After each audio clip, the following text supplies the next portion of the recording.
Osubrayu no ano Janaya no sawino mano Hachalo tong tatay ng no ani Wansung mano shaway mano Anisha Teleng mano nle nai chomo Anila maro nang kaham keno shaway mano o kai to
Chapung hopung naik layar ano naik jomo Anisa kabir kiti Klayani tomo Ningle naik jomo O kaito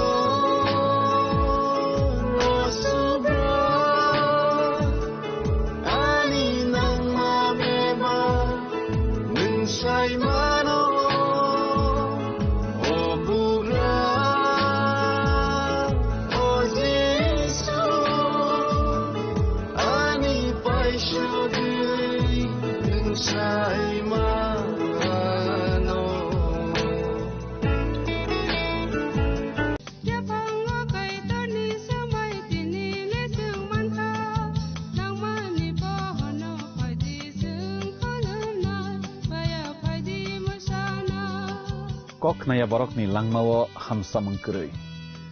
mengkeri simia mas ma komor nai kok nanai borok ni langmawo ke hamsa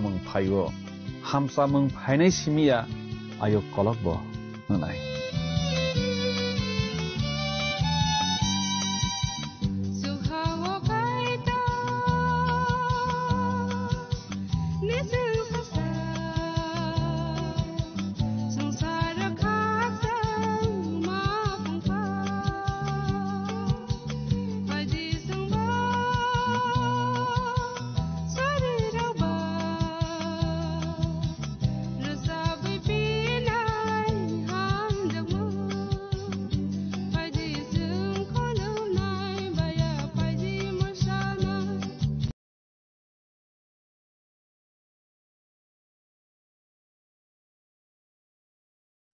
Bose bebak no snamo, bose bebak no kom thingi tongo, bo no nono yak tolui, tidului, tisabui tongo, neng wana nakarika.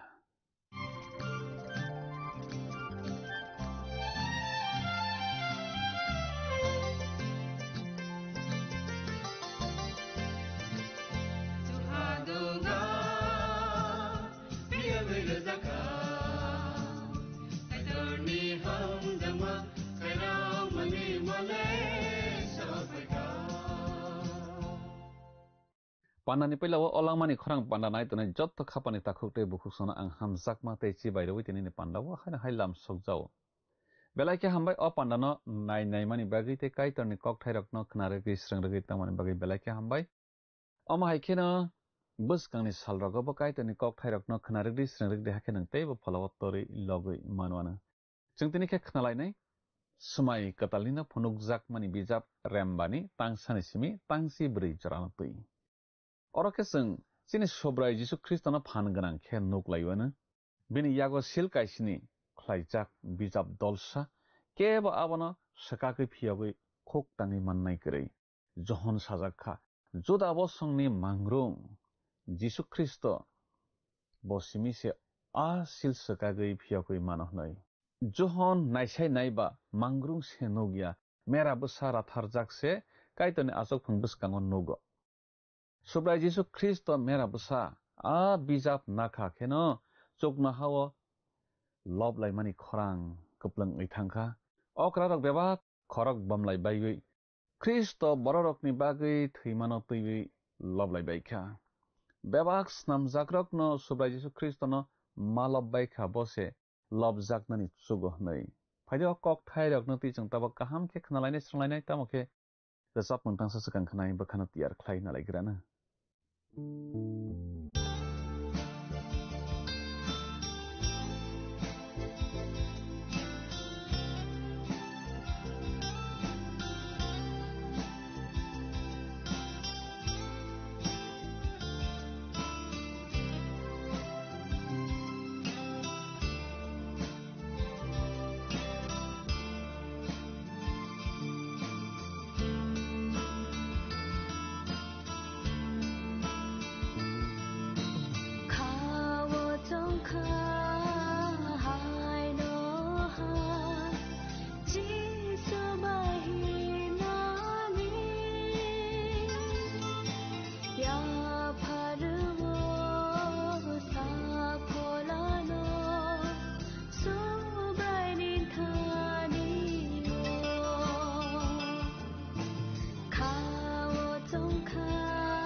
Nawi tangganai kapani kicing no.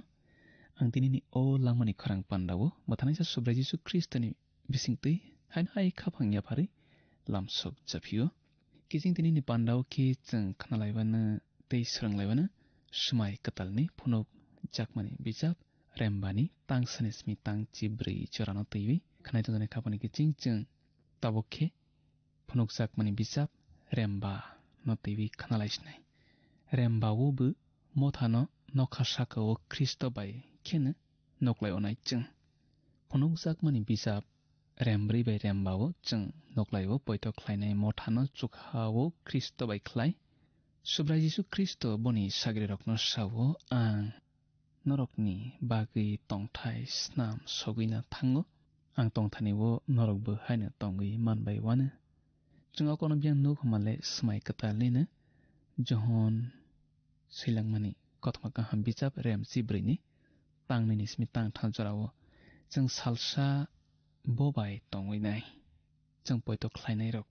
motha khnai tangni khabani kicing phunuk jakmani bijap rembani kaya engkha chukha sakani kaya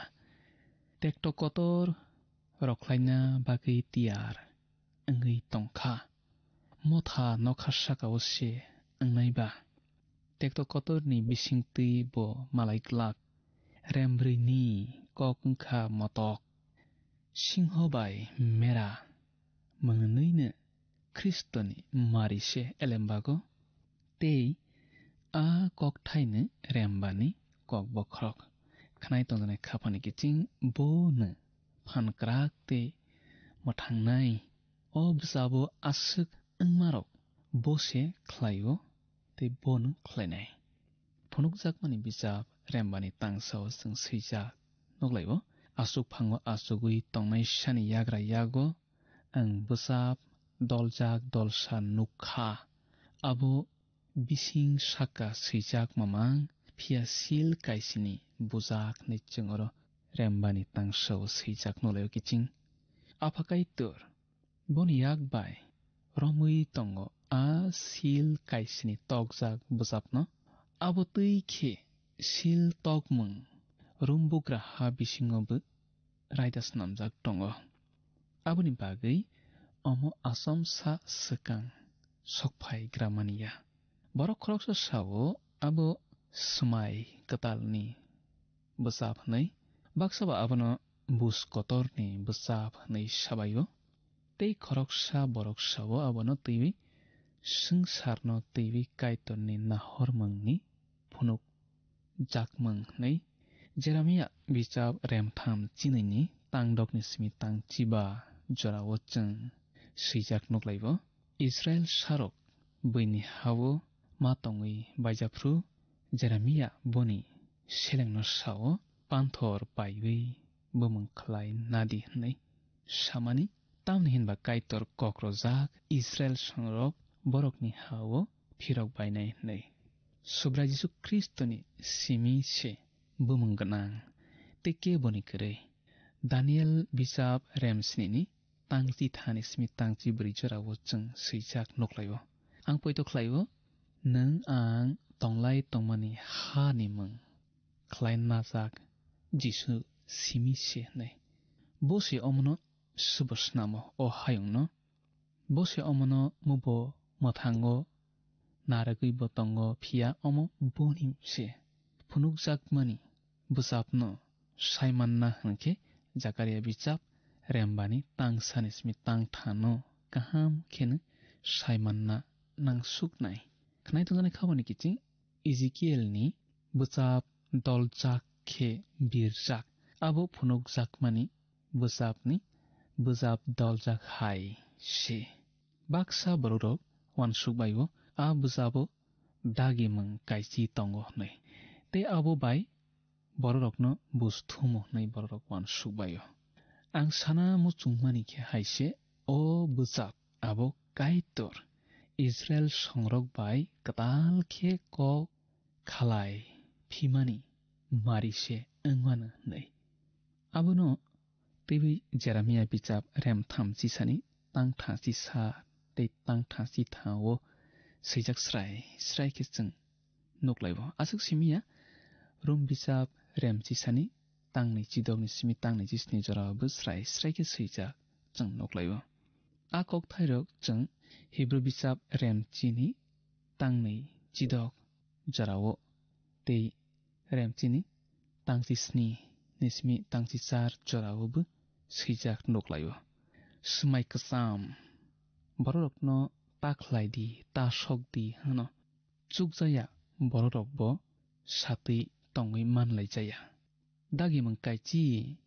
oro saya kri borok se saya khe iden thaiblungo angmani bu soi abo hainata buthai bufang saya angya tabo o smai katal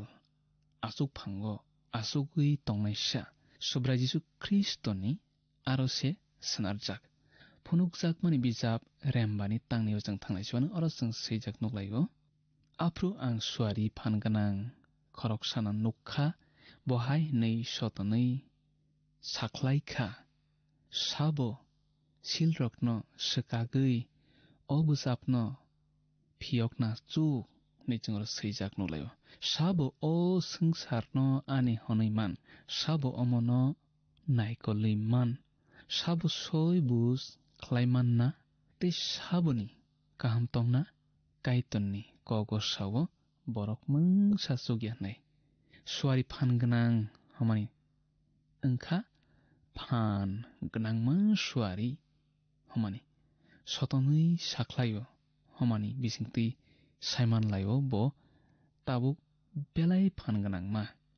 o smaino samang sarana bagui abo belai khe nango phunukjak mani bijap rembani tangthang jang thangaiswana oro jang swijak nuklaibo o bijapno phiogui naimannai khorok saphano kare chokno haubuya sangsaro buya ha tolao buya nichingro swijak nulayo kiching Adam ni busa khorok sabo abono phiogui te phiokna chukya phia hano naikolna chukya sumsok khlaima bisingtui Adam naikol man mungno yakni keple jakha musi bon raida ruo tei bon sbai phio debi tei boni busarokbu chuklai liya gaja Adam ni busa khorok saphano chukliya hano naikol nai sale chungno mathangnai sha simise angthai phan karakse borokno mathangnai sha angthai phia Jisu Kristus simina aboti hele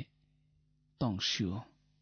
phunukjak mani bijap rembani tangbrio jang thangnai swana oro jang swijak nolaibo bujapno phiokui naimannai abotui chuknai borok khorok saphana kri nibai ang slugui kapkha nero jang swijak nolaibo swari sana nukson yano bo nuksonna muchung jago sba male juhon o phunukjak mani bujap muktui baise swijak maklayo sangsarba sumsok bai tekto bai mangde tongangsinai sangsarni ba thinang de gri rumbijap remsarni tangnai chithao pol sana tongo tamokhe yaphangni simi kengaya kaitor rona hanmarokni bere sakang baira pholano mannai changrok bu kaitor bufru changno boni busa snamui chini busakno phiokno abono naisingtui chang bukhawo kengailai tongo nei polsao rumbichap remsarni tangnai chinigo bo teibo samatongo chang saimano charai asaina phru brirok bohok sajagui kengai mahaina beba kia phangni tabokbu kengaiwi matongho tini kwbangma motha tongo sangsarno samung homungrogo subawi manohnai sabayo tamokhe ang saw kiching ke bo o busapno phiogui manya khologui manya te o hano naikoli manya awani bagine johon kabo khnai jana khabani kiching chung tabo khanai sone phunuk sakmani bichap rembani tangbawo oro chung sijak nolaibo hake okrarokni bere khoroksa ano haini shakha takabdi naisikdi juda bosongni singho david bosongni a borok kotor bokoplaingkha hake bo a sil kaisini no shakagui a bujapno phiogui mana nei orasang sijak nolaibo kiching okrarokni bisingni jepa khoroksa kok kipilkhna subra jisu kristo borokno bai thangni borok nei samaba mothana angwana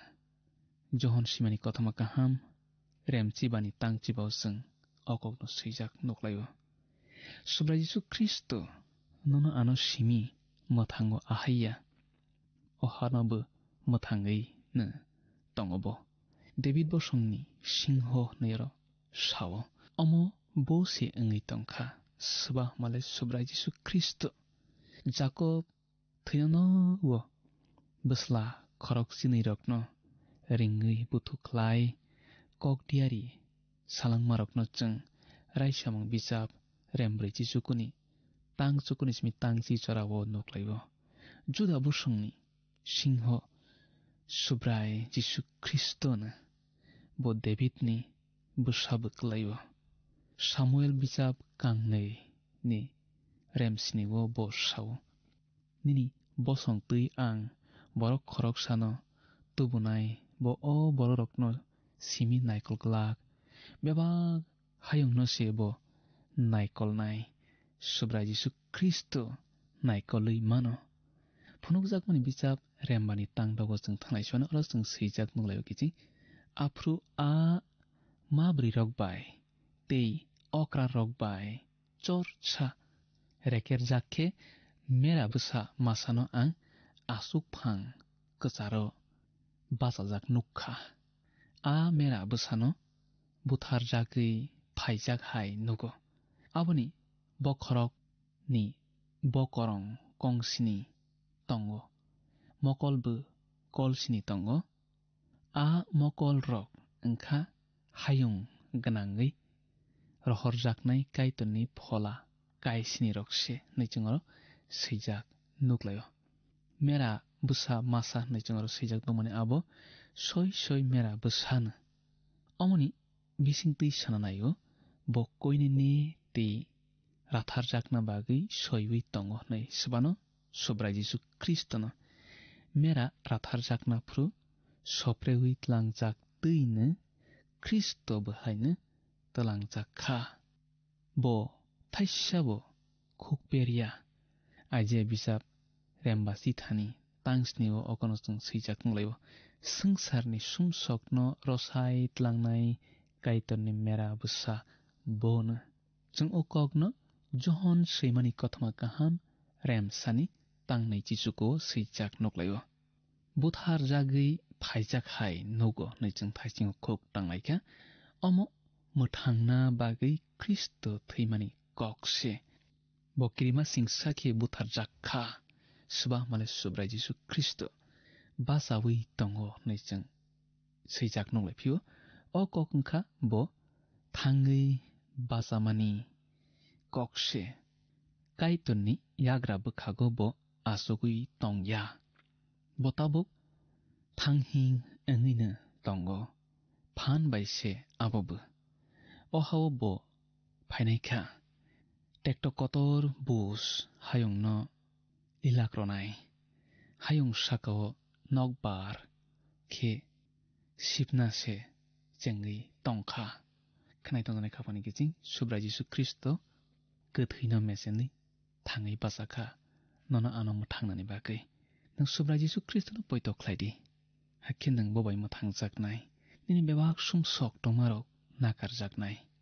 asuk phangni kacharo homani bisingtui sananaibo bo asuk phang bwskango kaham bai bo sthumna tiar ongoi tongo nei bo korong kong sini bo khorogo tongo homani bisingti sananayo phan ganang thakjak bo nei subano male subrai Jisu Kristono bo korong phan ni mari jeng abono Daniel bijab Rems ni bai Remsaro sijak nolayo mo bewak no nugui tongo mokol kolsni homani bisingti sananayo bewak no bo saimano nei bo phola bai se thanghi ngo bo se ilem bai saiman mangni phola khanai tongne khabani kijing subrai Jisu Kristo ni mokol bewak phaisingon no horui tongo nini bukhabi singo tamawan sogui tong abo bo subrai Jisu Kristo nuk soi tongo subrai Jisu Kristo no merani mari tei singhoni tongmung boni tei waisa phaipi pruni kok sahoro merani tongmungkhe bo puila phaipruni kok sahoro singho boni phan ni mari mera boni koinene ni mari singho haikhe bo busthumnai mera haikhe bo busthumjakha singho kaitor ni naikol mungni mari mera khe boni khairok mungni mari subani male kaitor ni phonuk jakmani bisap rembani tangsneo sing thaiswana oro sing sijak nolaibo mera busa thangei a asuk phangone asogui tongnaini yakra yakni a busapno naikha nichoro sijak nolaibo naikha abo nai paikha hinke chakugana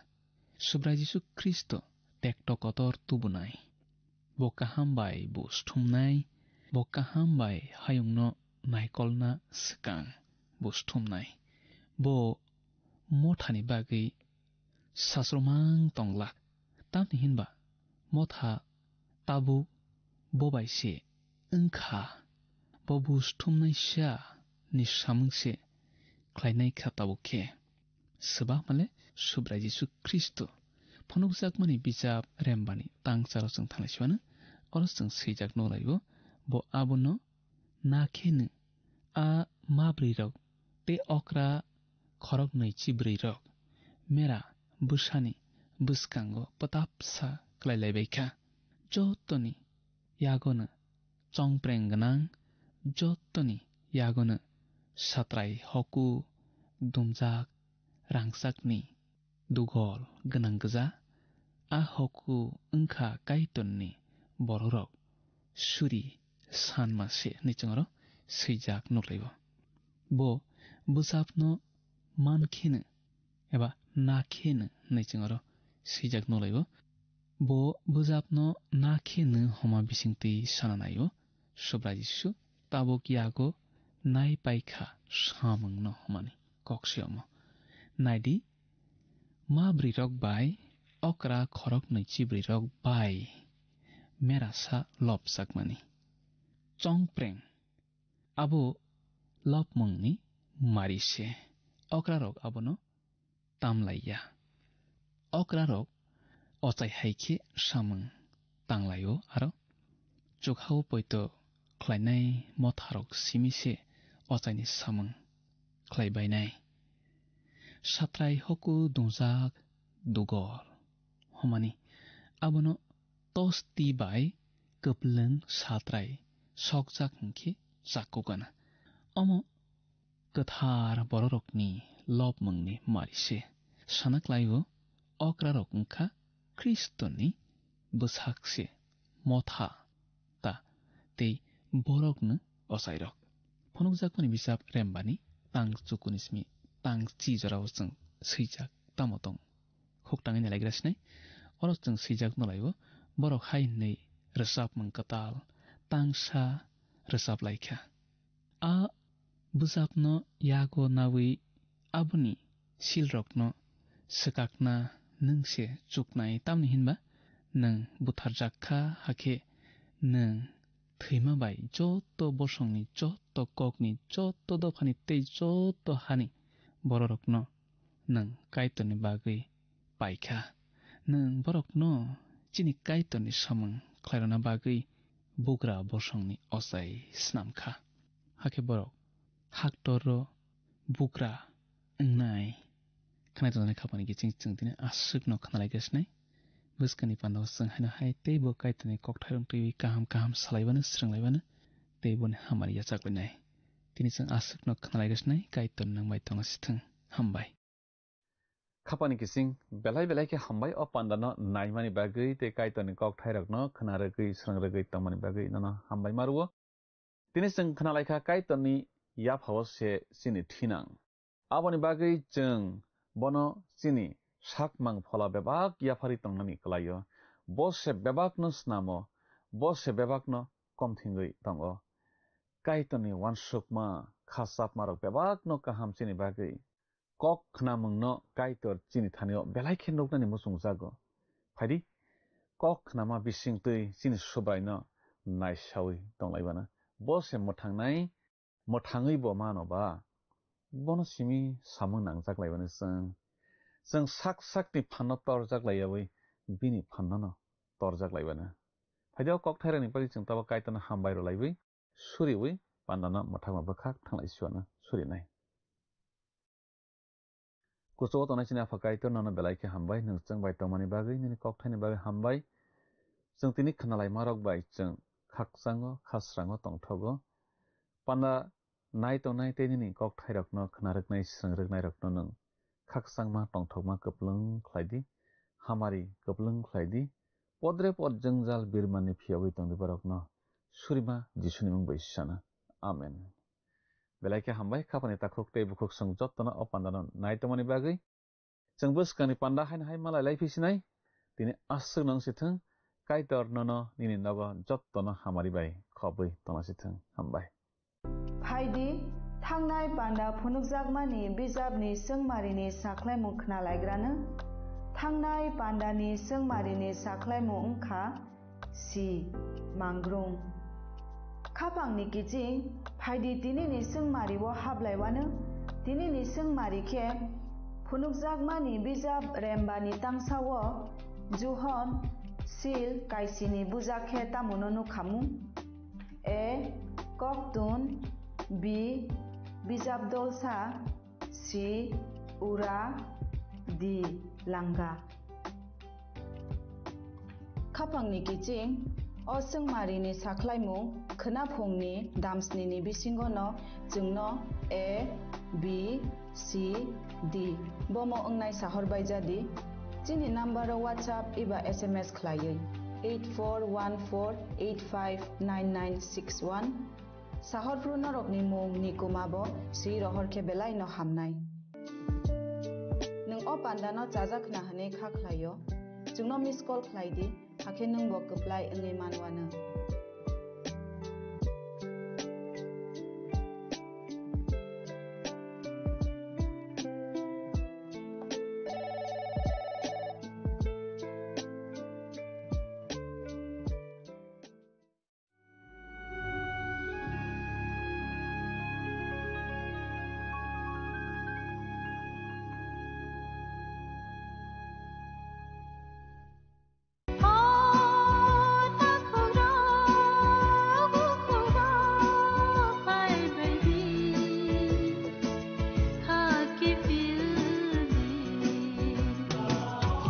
Chini bukhaw tamo tong saideman jolima naislema naiman yangma khamrema bukharna musuma bunino sakni khlainana musuma akoro abotirokno hibiya sak jesuk phano suridi sandi kabui hopung sapung sandi mangla Sengsarni mapainai ka wansogui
生